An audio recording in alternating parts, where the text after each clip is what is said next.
Welcome to Wisdom Snippets. For this week, my name is Peter, and it's my pleasure to come your way with another edition of Wisdom Snippets. Now, this week, I want to talk to us about the foolishness of haste, the foolishness of being hasty. If you think about it, there are different ways of maybe classifying our mistakes in life. And one of such ways is to think in terms of avoidable mistakes and unavoidable mistakes. That some mistakes are unavoidable, so no matter how meticulous you are, how careful you are, how calculative you are. But then some mistakes are avoidable in life.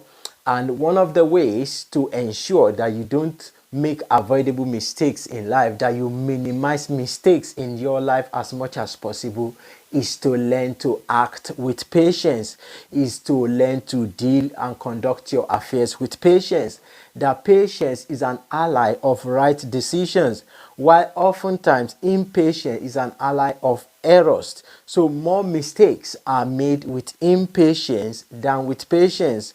Of course, I know patience can be easily confused maybe with procrastination or with slothfulness, but that does not mean they are the same. So the scripture says, Proverbs 19 verse 2 says, "It is not good for a soul to be without knowledge, and he sins who hastens with his feet." He sins who hastens with his feet. So if you check that Proverbs 19:2, you can say, or you can see that one of the features of haste in this regard is to have passion or zeal or emotion without knowledge.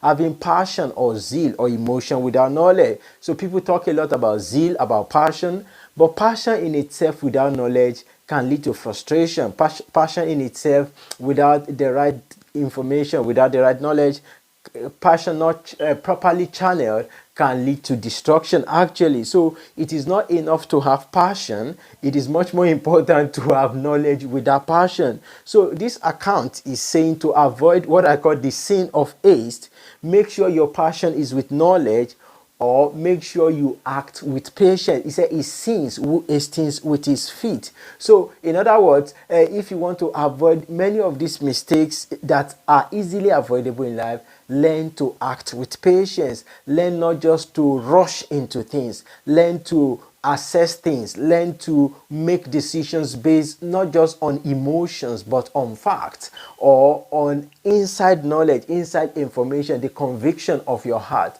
So you don't just make decisions on the spur of the moment. As it is often said, haste makes waste. Haste leads to waste, essentially. That if people can be a bit more patient most of the time, they can avoid many problems. So learn to calculate, learn to make decisions, learn not to just act in the heat of the moment. Take your time most times, because opportunities oftentimes come around again. So if people say you have to act now, most of the time those steps, those decisions often lead to regrettable mistakes, regrettable decisions in life. So oftentimes you have time more than people want you to think or behave or believe. So take your time, pray about it, sleep over it, take a walk over some of these decisions, and you will avoid many of these avoidable mistakes in life, or you will avoid what I call the sin of haste, the sin of being hasty in life.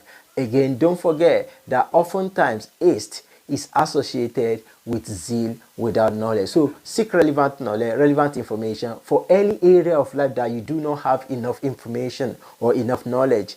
It is always worth it to wait a little more till you are clearer about what you need to do or the consequences of your actions. I hope that has inspired you this week, that as you go about this new week, act with patience and you are more than likely to make right decisions. Thank you so much for tuning in. God bless you. And remember, your success in life is too sure with God. I'll see you next time.